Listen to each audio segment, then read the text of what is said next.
Salut à toi et bienvenue dans cette nouvelle vidéo. Alors je suis actuellement à Disney Springs à Orlando, donc c'est un peu comme le Disney Village qu'on a à Paris. Je te fais cette vidéo parce que j'ai eu pas mal de questions sur comment créer une marque. Donc on voit ça après ça.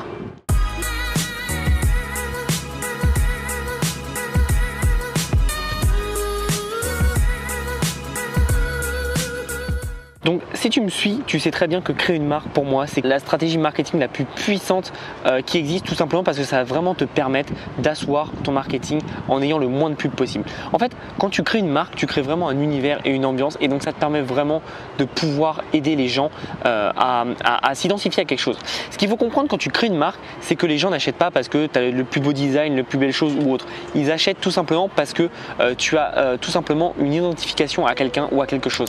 Et c'est ça qui est important, c'est que toi tu dois vraiment créer cela avec ta marque. Donc je vais t'expliquer vraiment les stratégies qui sont pour moi les plus essentielles pour créer une marque aujourd'hui. Donc quand je tourne cette vidéo c'est en 2019, mais ça sera exactement pareil en 2020, en 2021, etc. etc. Ce qu'il faut que tu comprennes, c'est que faut que ta marque apporte des valeurs, qu'elle soit clivante. On peut voir par exemple Benetton qui eux s'en foutent des genres, du mariage gay, etc. Ils ont vraiment créé une communauté par rapport à ça parce que ils disent que en fait la mode c'est pour tout le monde, c'est pas que pour certaines personnes. Et donc justement comme ils se battent contre ça, les gens s'identifient à eux, enfin les gens qui aiment ça s'identifient à eux, et c'est ça qui est intéressant de comprendre, c'est que ta marque a des valeurs. Pareil pour Nike, pourquoi les gens s'identifient à eux, c'est parce que c'est toujours plus, ils montrent beaucoup d'images de personnes qui sont handicapées mais qui arrivent à faire des records du monde, etc. etc. Tout simplement parce que quand tu veux, tu peux te battre et tu peux travailler et donc atteindre tes objectifs. Et je vais te faire aussi avec Apple, pourquoi ils ont été connus, parce que leur slogan c'est Think Different. Si tu prenais un Apple à la base, c'est parce que tu faisais différemment de tout le monde, qui prenait du Microsoft, etc. etc. Maintenant c'est drôle parce que c'est totalement l'inverse, et en fait maintenant avoir un... Alors désolé, il y a un petit hélicoptère qui passe, et maintenant avoir un Apple, c'est dans la norme, et c'est ça qui est drôle, mais c'est comme ça qu'ils se sont fait. Et maintenant leur image de marque c'est vraiment d'avoir des produits magnifiquement finis, une très belle qualité, etc. etc. Et donc en fait toi ce qu'il faut que tu fasses, c'est que pour avoir une image de marque, il faut que tu sois reconnu. Par exemple tu peux, je dis une bêtise, mais faire de la pub, et sur chacune de tes pubs tu fais quelque chose qui fait que tu es reconnaissable. Je sais pas, tu mets un visuel très précis qui fait qu'on voit que chez toi, enfin un truc qui te démarque de la concurrence. Ce que tu peux faire aussi, comme j'avais déjà expliqué dans pas mal de vidéos, c'est tu fais une action caritative. Par exemple, à chaque fois qu'on te donne X euros, tu donnes X% à une association que tu défends et qui sont en valeur avec ta marque évidemment. Mais aujourd'hui, créer une marque, c'est très très simple, n'importe qui peut le faire. Moi, si tu me suis, tu sais que j'adore le print on demand, et pour ça c'est juste parfait. Tu peux vraiment créer des produits, du merchandising pour ta marque. Aujourd'hui, si je voudrais, je pourrais créer une marque Tomaggio et faire un site là-dessus et vendre et créer ma marque Tomaggio. Ça m'intéresse pas, j'ai pas cette stratégie là pour le moment, mais sache que c'est possible. Et c'est ça qui est intéressant, c'est de se dire que tu peux vraiment, grâce à une marque, vendre tout et n'importe quoi. On voit bien les produits dérivés. Faut savoir que là justement, je suis à Disney, je vais te faire un exemple. Ce qui gagne le plus d'argent à Disney, c'est évidemment les films, à part, mais c'est pas le parc d'attractions. Ce sont tous les produits dérivés, parce que la marque est tellement forte que les gens veulent avoir des souvenirs et des produits physiques chez eux. Et donc quand tu crées une marque, tu crées vraiment un univers, et plus que ça, tu crées aussi une stabilité, une base en fait. C'est-à-dire que quand les gens achètent chez toi, ils savent qu'ils vont s'attendre à ça, ça, ça et ça. Et donc ils n'ont aucun problème à payer plus ou autre, parce qu'ils savent que la qualité sera au rendez-vous. Par exemple, moi, tu sais que je vends des formations au-delà de mes sites e-commerce, mais si aujourd'hui tu achètes une formation chez moi, tu sais très bien que tu peux pas perdre de l'argent, parce que en fait, dès que tu prends la formation, déjà tu as une mise à jour à vie sur toutes mes formations ou la plupart, et ensuite si tu appliques vraiment tout ce que j'explique dans la formation, et que tu n'as pas de résultat, je te rembourse. On regarde ensemble, je t'aide un peu et je te rembourse si vraiment tu n'es pas content. Mais si tu le fais ça, il n'y a aucune raison justement de perdre de l'argent. Et évidemment, si tu appliques tout et que tu as des résultats, là évidemment je ne vais pas te rembourser parce que tu auras des résultats, et puis tu seras bien content d'avoir des résultats, je pense. Mais donc tu vois, c'est ça le but. Moi j'ai voulu créer un branding où je suis proche de ma communauté, proche de mes abonnés, parce que c'est important pour moi. Je suis pas plus haut que quelqu'un, je suis juste quelqu'un qui fait du marketing et qui comprend les besoins clients, et c'est tout. Et en fait moi je trouve ça important d'être proche de ces personnes là pour tout simplement une seule raison, c'est que on est tous pareils. C'est un peu mon image de marque justement, c'est d'être proche des gens et de pouvoir leur dire ce qu'ils aiment, ce qu'ils aiment pas, et de les aider vraiment avec. Quand tu achètes chez moi, tu sais que tu as un certain standing, c'est-à-dire que tu achètes une formation et que tu es sûr que soit ça te rapporte de l'argent, et soit si tu appliques tout et que ça marche pas, je te rembourse. C'est un peu ma marque de fabrique, et en fait c'est ça. Quand tu crées une marque, il faut que tu aies une ADN, c'est vraiment ça, c'est ça le plus important. Bon, maintenant que je t'ai expliqué qu'est-ce qu'était une marque, pourquoi c'est puissant une marque, je vais t'expliquer vraiment comment toi tu peux la créer. Aujourd'hui, ce que je te conseille de faire, c'est d'utiliser deux vecteurs puissants. C'est soit Instagram, soit YouTube.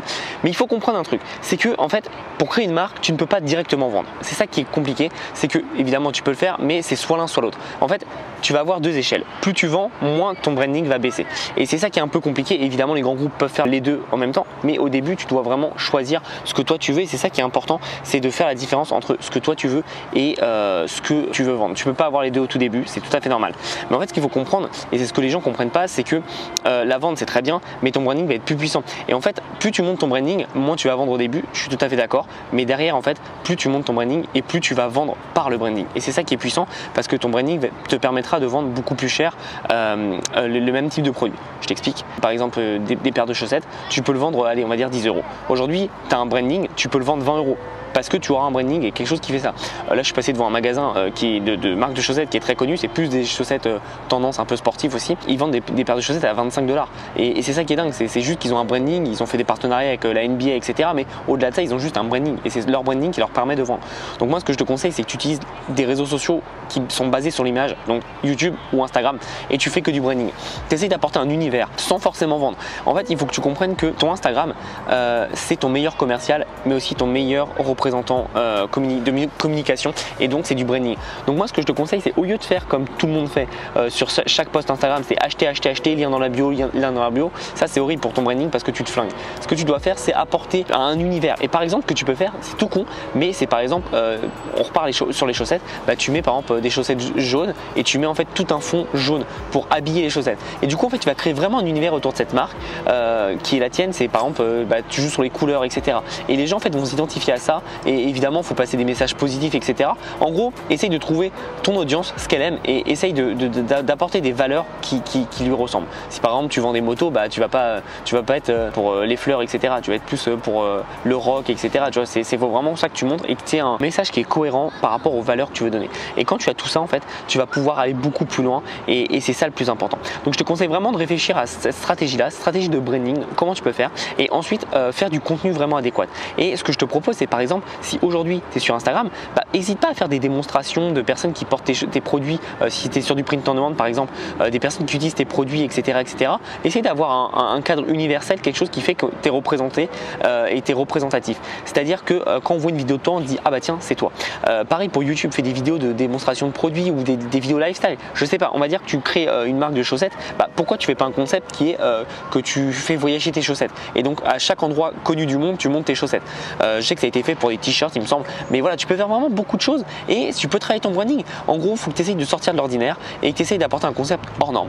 Quand je te dis hors norme, c'est pas un truc genre faire décoller une fusée dans l'espace, c'est juste un truc qui te fait que t'es pas comme tout le monde. Aujourd'hui, on est 60 à démarrer un site de chaussettes. Qu'est-ce qui va te différencier de moi? C'est ton branding qui va le faire. Et surtout que quand tu as un branding, je te dis, tu peux vendre beaucoup plus cher. Donc ce que je te conseille, c'est vraiment d'utiliser les réseaux sociaux pour créer ton branding, mais pas surtout pour vendre. Vendre, je te conseille de garder ça pour les pubs, mais ton feed d'actualité doit être vraiment que du branding et de la publicité déguisée, dans le sens où tu présentes tes produits mais tu dis pas directement achetez-les.